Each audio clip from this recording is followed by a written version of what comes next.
Magpupulag-pulagan ka na lamang ba? Magtutulog-tulugan, gumising ka. Ito na ang oras para lumaban. Huwag kang umatras pag nasa katwiran. Panatilihing bukas ang isipan. Katotohanan ang ating sandigan. Sa kadiliman, huwag matatakot. Pagkat liwanag ang siyang babalot sa ating bayang Pilipinas. Sa ating bayang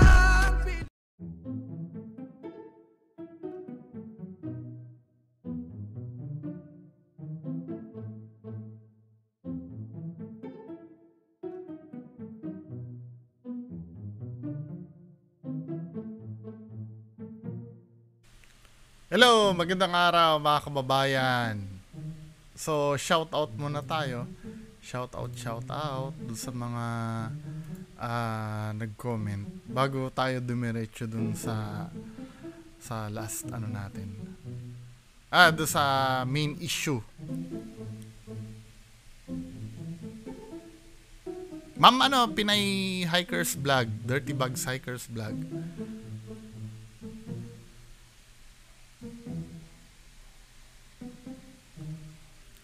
So dito lipat tayo dito sa main issue. Ito, ang title ng video ay Airport Screener kakasuhan kung mapatunayan lumunok ng pera.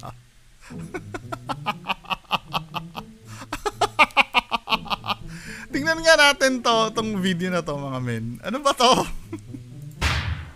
Sa isang CCTV footage, makikitang pilit nilulunok ng isang airport screener ang umano'y $300 na nakuha sa isang confirm Chinese... ba? Confirm na ano yun? $300 yon yung nilunok na yon. Diba? Tingnan nga natin yung video. Airport screener ang umano'y $300 na nakuha sa isang Chinese tourist noong September 8.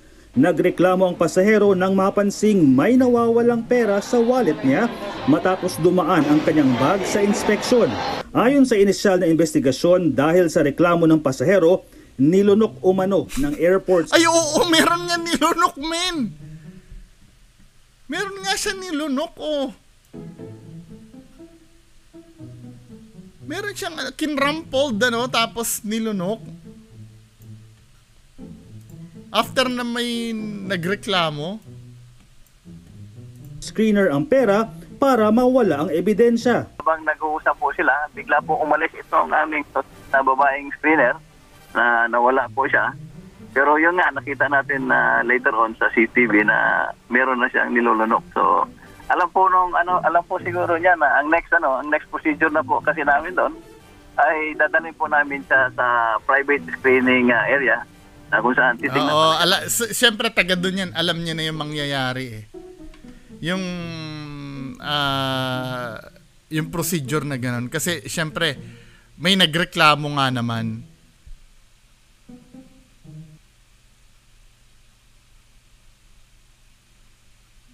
Wait lang ah. May nagreklamo nga naman doon sa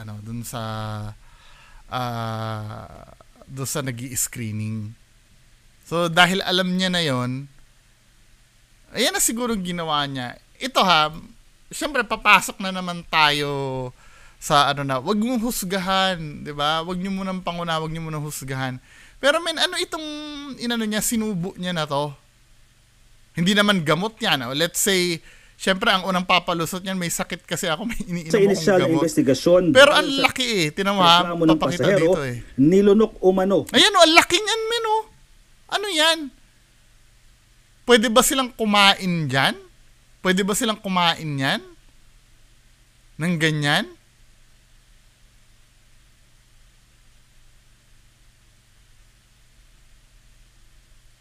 Tsaka hindi man lang siya uminom ng nasa harap ng hindi nasa harap ng CCTV.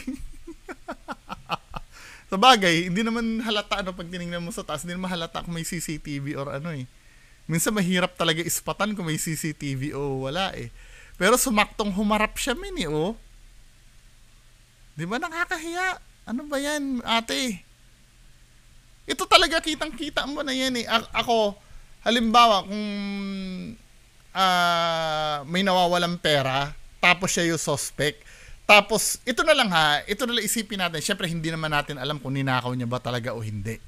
Pero kung gagamitin mo yung common sense mo, di ba, nangyari kasi ito during the time na may nagrereklamo ng customer.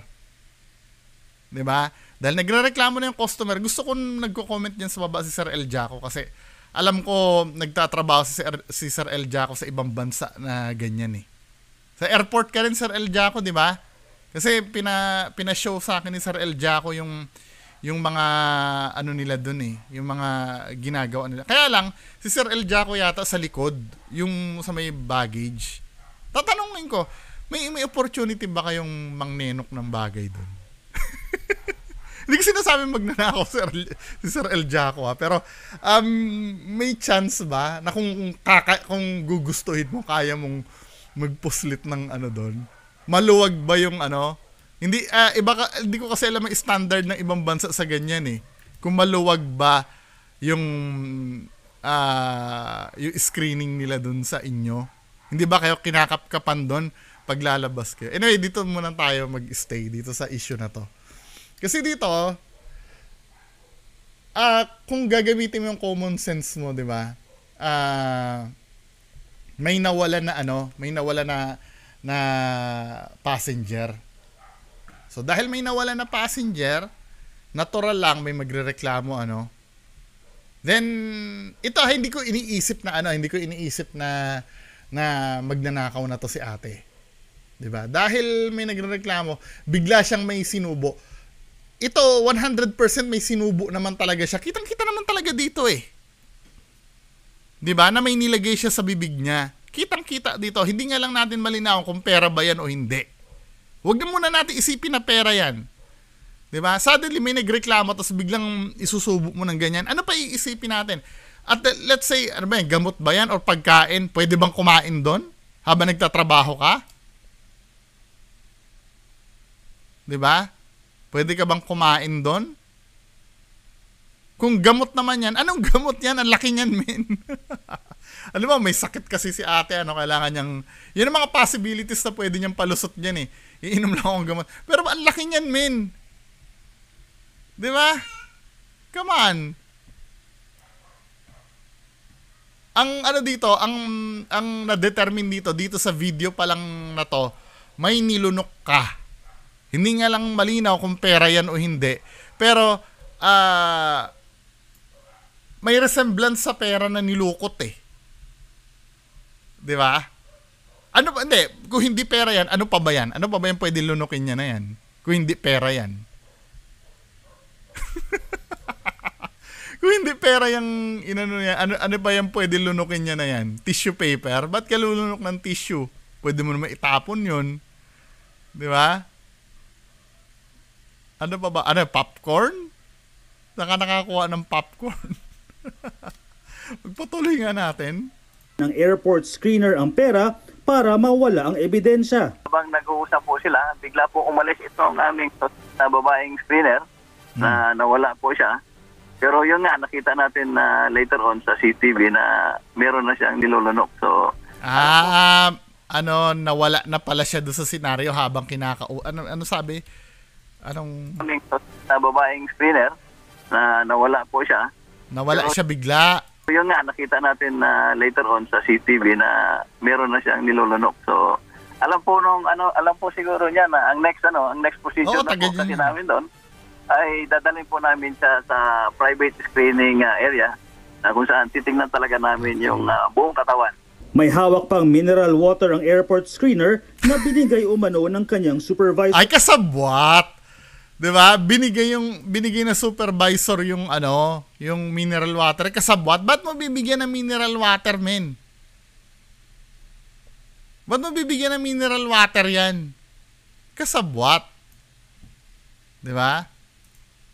Kaya tinitingnan ngayon ang anggulong sabuatan ng airport screener. Oo, meron yan. Binigyan mo ng mineral water, men eh. Ba't mo bibigyan ng mineral water?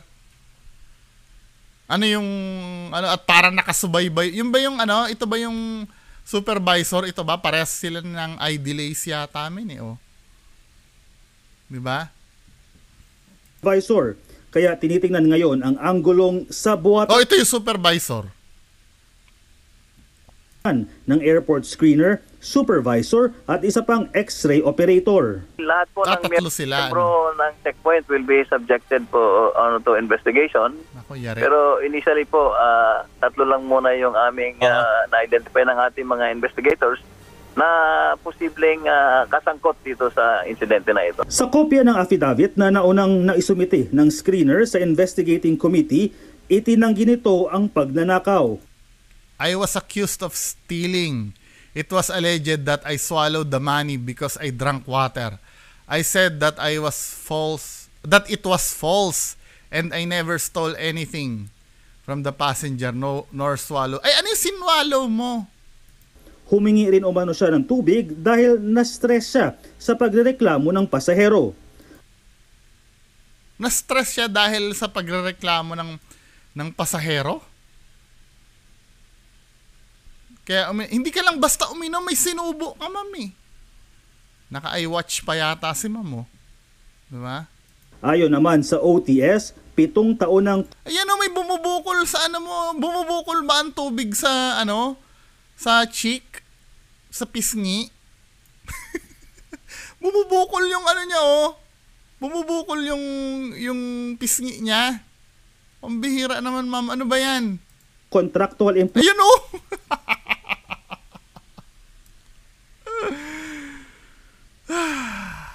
Fuck.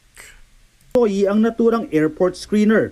Base sa kanilang Sinusuksak record, niya talaga ito na sa ang ano. pang-apat na beses na nangyari ang ganitong insidente. Dismayado si DOTR Secretary Jaime Bautista sa nangyari. Oo, marami ng history na ganyan. Meron pa nga iba, pinapabura pa yung video eh. Binalik yung pera tapos pinapabura pa yung video. Nakakahiya. 'Di ba? Ito mga to ba, hindi ba sila nag-iisip na ang swerte-swerte nila, may trabaho sila. Paano yung mga walang trabaho, 'di ba? Di ba nila naiisip yan na blessing magkaroon ka ng trabaho? Di ba? Lalo na ngayong may Pasko. Magkano yung Magkano yung ninenok daw? $300 na ano ko, $300 eh. Magkano ba yan? US dollars ba yan?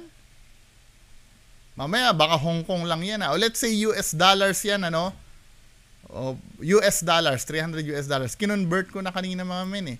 US dollars ay 17,000 pesos o let's say 15,000 pesos. Kasi ang $100 more or less 5,000 eh. Let's say 15,000 pesos Yung 15,000 pesos na yon, kikitain mo yan eh. 'Di ba? Kahit pa sabihin mo minimum yung yung sweldo mo, magtabi ka lang ng 500 kada buwan eh. Matagal nga lang pero at least yung 15,000 na maiipon mo, yung yun. Malinis na malinis yun, men. 'Di ba? Tapos ganyan ang gagawin pag nanakaw kasi kayo, men eh. Nakakahiya Alam mo, mas lesser evil pa kung nanghingi ka na lang sa nanghingi ka na lang sa pasahero. Yung baka meron kayong pa-Christmas diyan, 'di ba? Baka meron naman po kayong 'di ba? Mas gusto ko pa 'yun eh. At least 'yun nasa may katawan na nung pasahero kung bibigyan ka o hindi eh. Pag nanghingi ka eh. Garapalan nga naman manghihingi ka ng papasko or pasalubong, 'di ba? At least kahit papaano kung binigyan ka nun, alam ng pasahero na hindi yung kukunin mo ng hindi niya alam. Yan ang problem doon. 'Di ba, men? May mga lesser evil pa yan. Mas naiintindihan ko pa yun eh. Halimbawa, kung doon ka man masita sa trabaho mo, baka suspension lang yung yung mo doon, pero yung ganyan, men eh. Yan eh, kahit saang lugar, alam nyo, doon sa pinagtatrabahoan ko dati, nung ako ay manager, yan ang ayaw na ayaw ko talaga. Magnanakaw tsaka sinungaling. Yan dalawa na yan. 'Di ba? Maging madaldal ka na, maging maingay ka na sa oras ng trabaho, maging tanga-tanga ka na, pero ayoko talaga ng magnanakaw at sinungaling. Kasi parang hindi mo na talaga pwedeng pagkatiwalaan yan pag ganyan eh. Yung ganyan. 'Di ba? Nakakahiya, men. Ano ba yung nangyayari sa inyo, 'di ba? Magva-viral ka dahil diyan. Nakakahiya, hindi lang ikaw ang apektado niyan, pati pamilya mo pa. Tapos pag nakilala pa yung identity mo, paano ka pa makakahanap ng trabaho niyan, men? May record ka na sa national TV pa. Lalo na pag nakulong ka pa dyan, oh. Pucha, dahil sa 5,000 paghahati-hatian nyo, ay sa 15,000, tigli 5,000 kayong tatlo, makukulong pa kayo. Paano pambayad nyo pa ng abogado niyan? Paano yung papambuhay nyo sa pamilya nyo ngayon? 'Di ba? Saka kayo magsisisi na ginawa nyo yung ganyang bagay. Mabuti sana kung yung kakilala ko yung ninakawan nyo, mabait na mabait. 'Di ba? Kahit ninakawan na, gusto pa rin patawarin yung magnanakaw kasi kawawa daw. 'Di ba, men? Ano ba 'yan? Ano ba nangyayari sa atin? Hindi ako nagbabanal-banalan, ano. Ako din, aaminin ko, naranasan ko na rin magnakaw. Nangupit din ako sa nanay ko dati. 'Di ba? Tsaka sa tatay ko. Kasi yung nanay ko kasi ang gawain niyan. Kahit mapanood doon ni Mami, wala namang problema eh. Tapos naman na eh. Ang gawain niyan kasi ni Mami nun, mag-iiwan ng mga sukli-sukli yan sa sala namin dati. Merong center table doon. Tapos may ashtray. Hindi naman wala naman kasi naninigarilyo sa amin eh. Ang ginagawa doon sa ashtray, doon nilalagay yung mga sukli-sukli niyan. Kasi ayaw ng nanay ko dati no ng na may kumakalansing sa bag or ano. Basta ang kakumpetensya ko doon, yung kuya ko.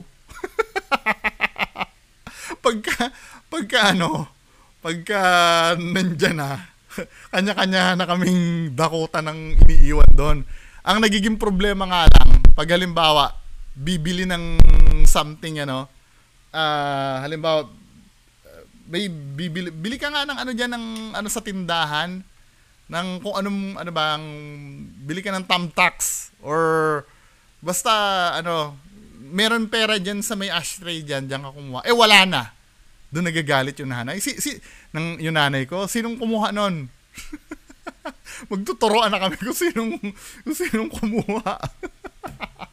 Tapos sa tatay ko naman, ito common naman to, no? Yung naiiwan sa pantalon. 'Di ba? Naiiwan sa pantalon, madalas 'yan eh. Ang swerteng mo makuha sa tatay ko, it's either 500 or 1,000. 'Di ba? Pero maliit na ako doon. Kaya nga sinasabi ko sa inyo, hindi ako perpektong tao. 'Di ba? Ang dami din akong kasalanan na ginawa ko sa buhay ko. Wala naman sa ating perpekto talaga eh. Kaya lang syempre, 'di ba, pag dumadating yung panahon na ganito, may right din naman tayong sabihin natin kung mali o tama ang isang bagay, 'di ba? At iniutos na kasuhan ang security screening personnel at mga kasabot nito kung mapapatunayan.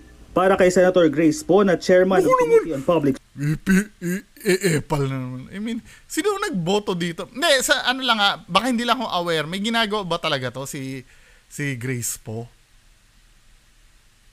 Baka hindi lang ako aware, I'm so sorry sa mga bumoto kay Grace Poe, pero parang naiipalan ako dito eh.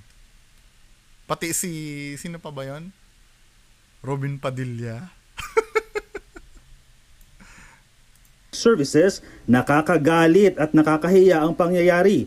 Hiniling din niyang nakakahiya kasi yan, men. Alam mo kung paano nagiging nakakahiya yan? Hindi lang naman sila yung masisira dyan eh. Hindi lang naman airport natin ang masisira dyan eh. Buong Pilipinas ang masisira dyan eh. Yung ginawa na yan, akala ba nila sila lang yung magsasuffer nung ginawa nila? Parang ganito yan, men, sa Jollibee, naalala niyo yung fried towel ng Jollibee? Ang nagkamali lang nun, isang branch, pero buong Jollibee hinusgahan doon. Hinusgahan nila ang buong Jollibee, lahat ng Jollibee madumi na. Isa lang naman yung nagkamali. Parang ganun ang effect dito nun. Yan ang naging effect nung ginagawa niya. Siyempre, yung nanakawan na yon, 'di ba? Foreigner yon. Chichismis yun sa kabarkada niya. 'Di ba? Lalo na yung may nag-viral dati noon na ninakawan din siya dito sa Pilipinas. Pinag-viral yata sa Hong Kong yata, biniral yun eh. Tapos sa airport sa nakakahiya, men. Ano ba? Okay lang sana kung siya lang yung nasira eh. Okay lang pati kung kapwa Pilipino yung pinagnakawan niya hindi ko na sinasabing okay yung pagnanakaw pero kung lesser evil, kung kababayan mo yung ninakawan mo, at least kahit pa paano, yung ninakawan mo na may intindihan mo talaga na ugali talaga ng Pinoy yan. Paano yung mga dayuhan na madadala na pumunta dito? Di ba? Tingin ang screening para sa mga aplikante at kasalukuyang empleyado na nagseserbisyo sa mga paliparan para mas mabusisi. What do you mean screening ng ng mga aplikante? What do you mean? Hindi mo naman na malalaman na ganyan until matuto ng kademonyuhan yan eh. Sa una, di ba, pagpapasok ng trabaho na, medyo anghel pa yan. Pero pag natutunan na yan ng mga anay dun sa loob ng pinagtatrabahuhan nila, saka nagiging demonyo yung mga yan. Invalid para sa akin yun eh. Magiging result lang ng yan eh. Ng diskriminasyon yan eh. O paano kung nakatira sa mahirap na lugar yung natalamak ang pagnanakaw doon sa lugar nila, hindi nyo natatanggapin yon? Paano kung may mabuting kalooban naman yon? Diba? Sa pag-screen nyo, paano kung hindi nakatapos? Diba? Paano kung dating ayoko na magsalita kung anong dati, diba? Naiintindihan nyo ibig ko sabihin, magiging result lang ng yung screening eh. Ang linisin nyo yung mga nasa loob dyan. Yun lang naman nagtuturo ng diskarte doon sa mga baguhan eh. Ang performance at qualifications ng mga ito. Maituturing namang isang dagok sa tourism sector ng bansa ang insidente ayon sa isang tourism group. Pero umaasa silang hindi magiging malaki ang epekto nito sa turismo na umaangat pa lang matapos ang pandemya. It irritates me because we in the tourism industry are doing the best we can to promote our country. O yan, yung mga frontliner eh. Yan ang magiging, yan ang unang mamimit kasi ng mga dayuhan, yung mga nag-i-screen na yan, pagpapasok sa Pilipinas. And here, they always want to give it a black eye. Siniguro naman ng OTS na patuloy ang mga reforma ng ahensya para ayusin ang serbisyo sa mga paliparan. Kasama na dyan ang pagbawal sa pagkakaroon ng bulsa sa mga uniform, pagbabawal ng pagsuot ng jacket, at ang pagpapatupad ng terminal. Sa Pure Gold, ganyan eh. Bawal na may bulsa eh, pati sa Robinson Supermarket. Yung mga personnel. Rotation sa mga staff para hindi masanay sa isang terminal lang. Sa ngayon, bawal na pumasok sa airport ang mga sangkot na empleyado. Kakahiya, men? Diba? Nakakahiya. Jackie Pascual, ABS-CBN News. Tuloy-tuloy po ang ating Feeling ko yung yung lumunok na yun, na utusan lang yun eh. Dahil 'di ba contractual, ibig sabihin baguhan lang siya eh. 'Di ba? Agency pa yun si ate. Nautusan lang yun. Tingin ko. Kasi kung baguhan ka pa lang doon, hindi ka naman maglalakas loob na gumanon eh. Nagkataon lang na nautusan siya. Ako, feeling ko ganun, Pero anong tingin nyo doon, mga kababayan ko? Paki-comment na lang po sa, sa baba ko ano yung masasabi nyo tungkol dito. Maraming salamat po. Bye-bye.